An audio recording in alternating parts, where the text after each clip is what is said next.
What's up, peoples, and welcome back to another video. Today we're going to be talking all about villains.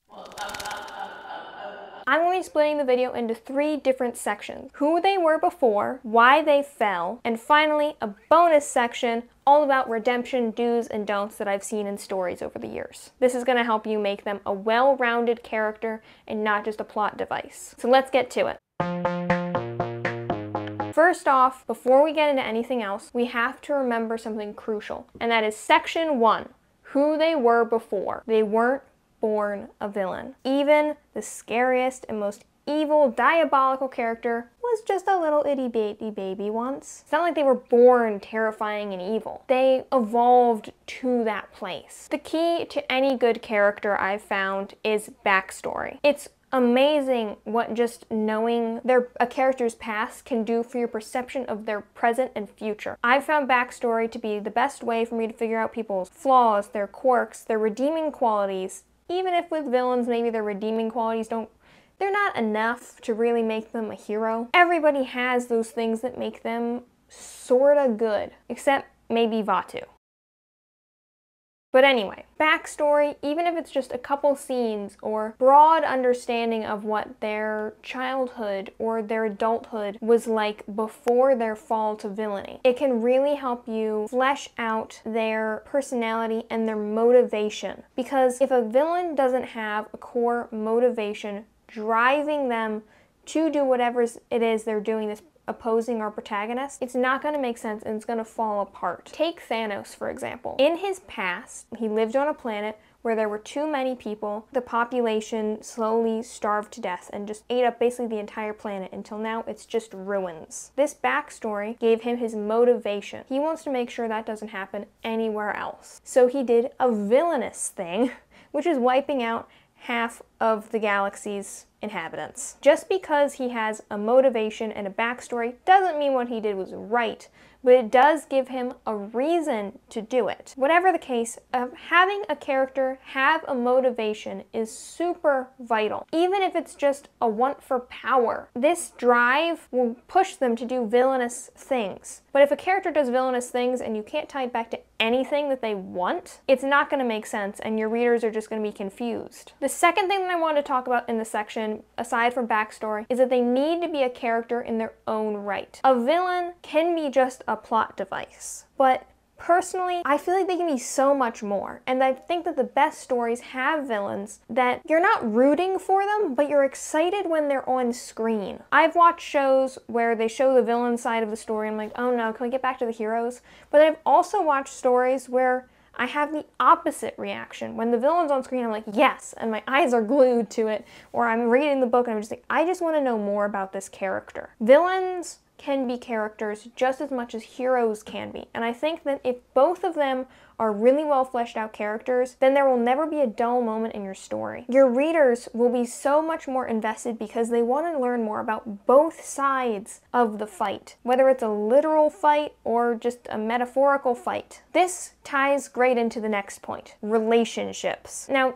I'm not necessarily talking about just romantic relationships, although I love when villains have a romance. I think that relationships with tons of other characters are important for every character. Every single character that interacts with other characters, which is everyone, is going to have relationships with them, no matter how big or small. If your hero character has a group of friends, they will have a relationship with every single one of the members of that group. The same is true for the villain. If the villain has children, I feel like villains with kids who they make evil is such like a classic, but you know, they should have a relationship with them. The Dragon Prince does this so well. Viren is the primary villain and he's the father of Soren and Claudia, who are our sort of minor villains, at least in the early seasons. Now, it's not like they just do their father's bidding and are evil for no reason. He actually has a distinct and different relationship with both children. Claudia is more of a father-daughter relationship where he's teaching her things and bringing her along this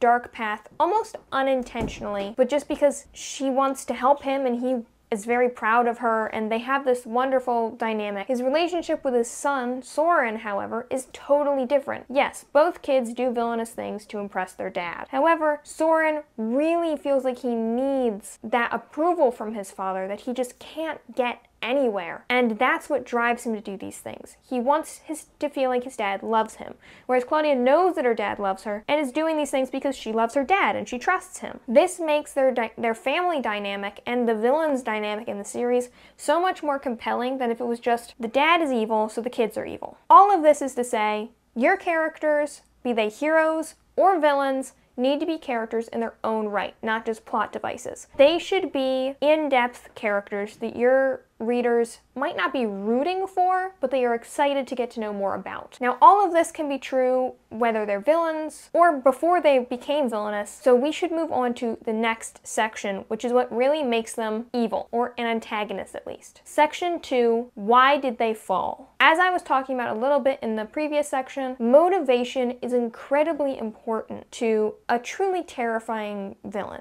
Because if it feels like they have a goal that they will do anything to achieve, you instantly feel the stakes. If they're just doing things and you can't really put a reason to it, then yes, they could seem scary in a very chaotic and unpredictable way, and while that can be definitely fun to play with, I do think that they should have some sort of motivation, even if it is just, I'm angry and lashing out at the world. But it's more complicated than that because they also will have people that they want to impress, or things that they need to achieve, feel they need to achieve. Even if they don't actually have to do something, them feeling like they do can be great. Another thing could just be that they've done so many bad things that they feel like they can't be redeemed, so they just keep going deeper and deeper into the dark, evil abyss until they eventually meet Vaatu.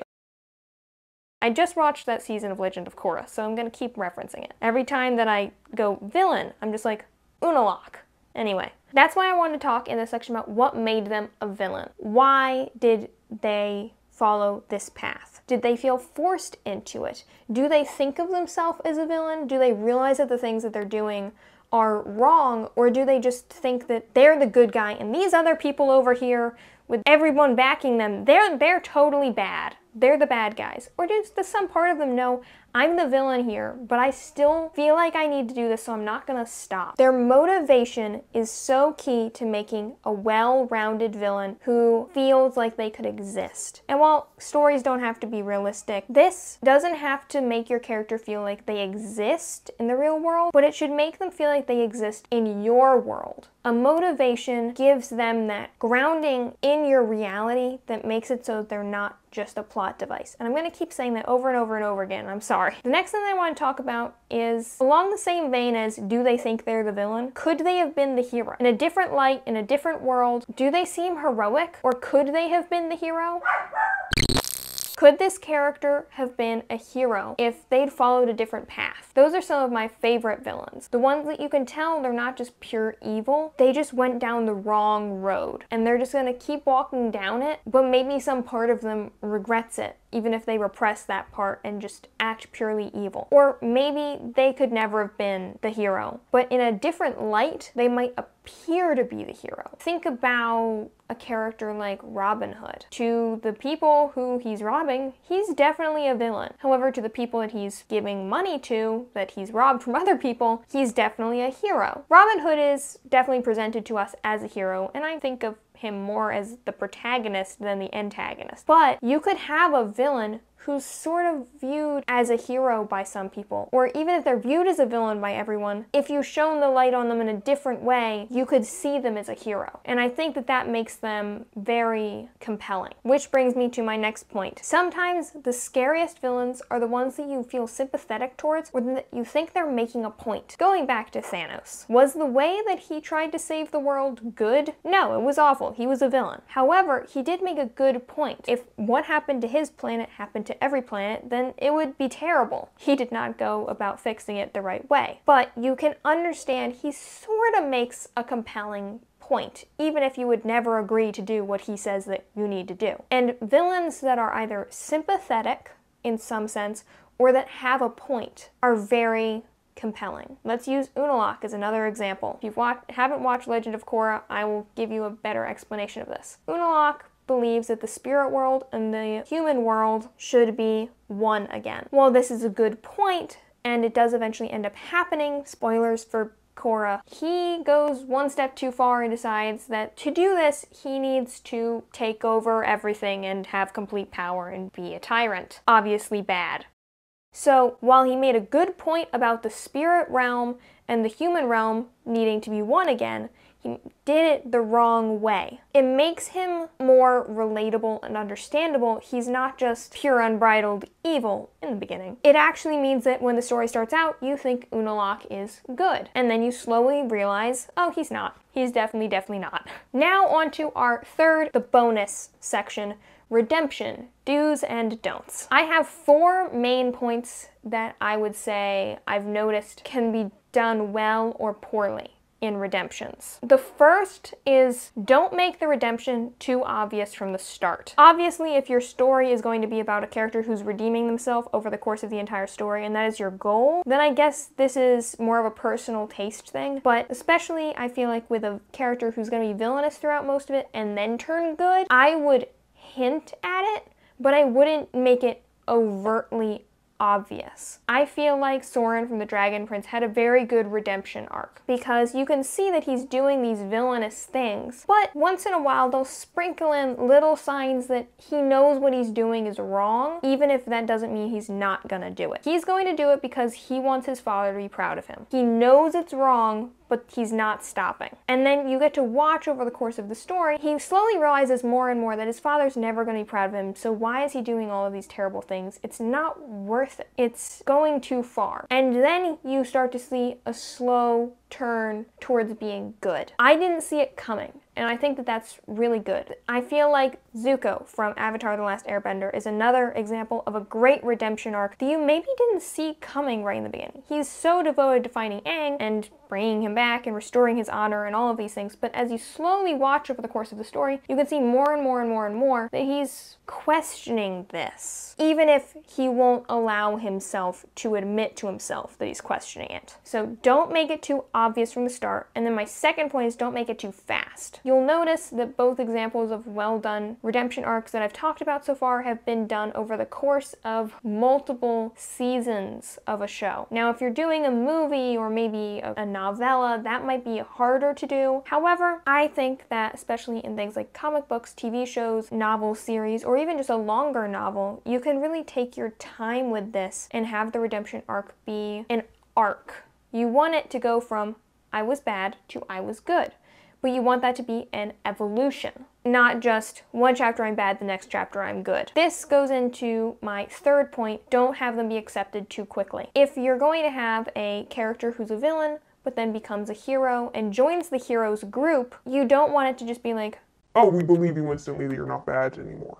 I think that Zuko is the best example of this that I've seen. Pretty much the whole last set of episodes are about Zuko becoming embraced by the group. At first, they just straight up reject him. Then, finally, they sorta accept him, but are wary. And slowly, throughout specific episodes, you have him be individually accepted by each of them. You have the ones that accept him faster, you have the ones that accept him the slowest, and it's specific to their characters and how they would actually respond to a situation like this. And I think that it's one of the best times I've seen a character be accepted into the hero group after redeeming themselves. Finally, don't change their entire character and nature. Just because they're a hero now doesn't make them a different person. They are still the same person with the same backstory, with the same quirks and flaws and redeeming qualities and baggage from being a villain that they were before. So even if they're good now, they are still the same character. Even if you're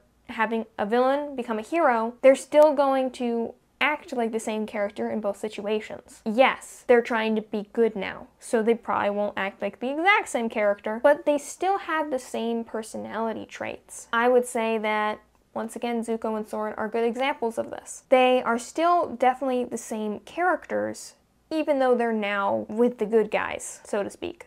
Thank you so much for watching. I hope that you found this helpful, whether you're redeeming a character or not. Thank you for sticking around to the end. Let me know if you have any further villain questions down below in the comments, and I will be happy to answer them because I love villains. They're like my favorite characters to write ever. And next week, I'm going to be having the second video in this series, which is going to be all about heroes, in which we'll be talking about 3 things: the core character, the circumstances, and optionally, their fall from grace for characters who you want to have an anti-redemption arc. So thank you so much for watching. As I said, please subscribe if you found this helpful. It really does mean the world to me. And hit that bell notification button so you don't miss anything I post, because I post every single week and you want to be there for all of them. That sounded bossy.